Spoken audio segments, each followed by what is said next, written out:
With Lewandowski leaving for Barca as well, I guess there was a sense of inevitability around the club that was going to happen at some point, given his declarations over the past few months. Yes.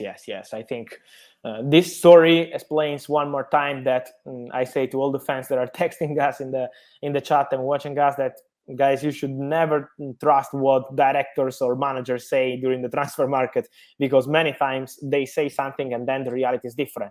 The player is always the one who decides, and Robert Lewandowski, since end of February, decided to leave Bayern and to try something different with Barcelona. And so it took some time to find an agreement on a financial point of view between Barcelona and Bayern. But at the end, the expectation internally at Bayern and also with the manager, Julian Nagelsmann, it's always been for Robert Lewandowski to leave. When a top player like Lewandowski, respected player like Lewandowski internally at Bayern and by the fans wants to go, you just have to do what he wants to find a financial agreement, because this is right for Bayern. But I think this was absolutely part of the plan. Well, let's take a quick break now. The soccer calendar knows no breaks, so it's always all systems go here on Qué Golazo. So staying on top of the global game is an all-day gig. Then there's the added stress of being a helplessly loyal fan, obsessing over every minor detail concerning my club, the mighty Aston Villa. Throw in on top of that the studio lights, public speaking, breaking news. It's a recipe for perspiration, especially at this time of the year. But not for yours truly. Fortunately for me, sweat and bad odors are two things I never have to worry about. And thanks to the long-lasting power of Gillette Clear Gel Antiperspirant, I can get on with my day, which mainly involves staying on top of the latest Aston Villa news and telling myself it's strictly for work purposes without breaking a sweat. Gillette Clear Gel Antiperspirant goes on with an anti-white mark formula and protects your nostrils from those nasty under armpit smells while giving you 72-hour sweat protection. And if you want all-day freshness, the choice is clear. Gillette Clear Gel Antiperspirant is a tap-in. CTA, get your Gillette Clear Gel Antiperspirant at a store near you. Well, let's stay with Lewandowski for a moment, and we'll switch the attention now to Barcelona, Fab. So Barca have tied up the Lewandowski deal. Sort of what have the last 24 to 48 hours been like, sort of following on the trail of that? It was the most talked about transfer, I think, so far this summer.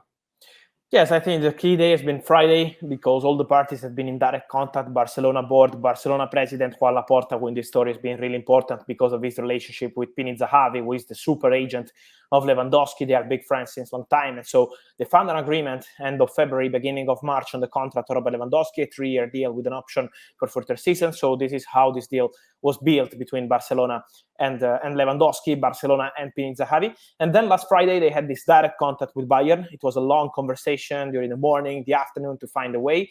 And then they found an agreement, 45 million euros plus 5 million euros in add-ons. So exactly what Bayern wanted, 50 million euros fee for Robert Lewandowski. The player asked Bayern again and again to go because he just wanted to try something different. He wanted to join Barcelona. And so I think it was just a matter of time. And then during the weekend, of course, Robert Lewandowski flew to Miami. Everything is now completed. He's been announced as a new Barcelona player. He's signing a contract of 3 years. We're waiting for his first words as Barcelona player in the coming hours. So it's just a matter of time. And then he will have the chance to meet with Xavi once he will be back in the USA with the team. And so congrats to Barcelona, I think, because this is an historical signing, one of the best number 9 in Europe in the last 20, 30 years. Now there is a big chance for Barca to have a new proper number 9 for next season. And Frenkie de Jong, what's the update on his future at the moment?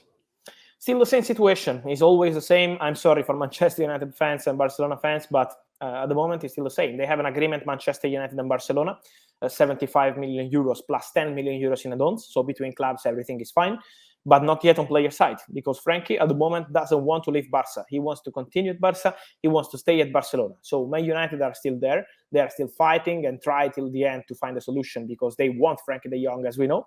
But at the same point, Frenkie, as of now, while we're speaking, he is not accepted and still no green light on player side. So let's see if Man United will be able to change this situation, to change his mind and find an agreement, or if Frenkie will continue in his position. And as of today, on Monday, the position is always the same. He wants to stay at Barcelona.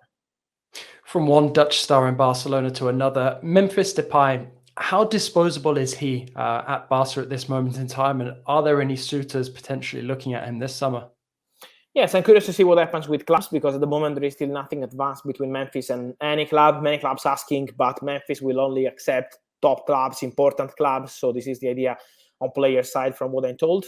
Last week there was a meeting between Memphis and Barcelona, and they told him that Xavi will be ready to count on him in case he decides to stay at Barcelona. But obviously with Ferran Torres, Ansu Fati, Aubameyang, Lewandowski, Rafinha, and of course Ousmane Dembélé, many top players they told clearly to Memphis Depay that game time will not be so much, and so it's normal for Memphis to understand the situation. Now it's up to him.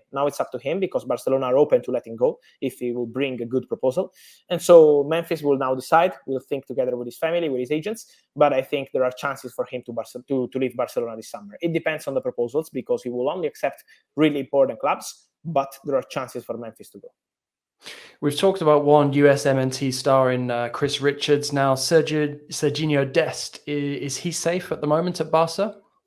At the moment, I would say yes. He wants to stay. He was pretty clear also in the last interviews he had a few days ago. He wants to stay. He wants to continue at Barcelona. We have to see what happens with Azpilicueta because, of course, Barcelona want to sign Cesar Azpilicueta from Chelsea. They are in negotiation from Chelsea. They have a contract. They sent a contract to the player, 2-year deal with an option for future season since long time. So Azpilicueta is attracted by this Barcelona possibility. But at the same point, there is still no agreement between Barca and Chelsea. There are good discussions, good feelings around this deal, but still no final agreement. So this is why Azpilicueta could be a factor, but Serginho Dest wants to stay in Barcelona, wants to fight for his place at Barca. And so at the moment, everything is so quiet around Serginho.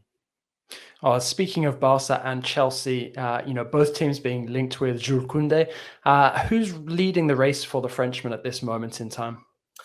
At the moment, I would say Barca are really pushing on player side. They have very good relationship on player side. And so Barcelona have Kounde as the next big target after signing Rafinha, Lewandowski, Kessie, and Christensen. So Barcelona are really pushing on player side, but still no agreement with Sevilla.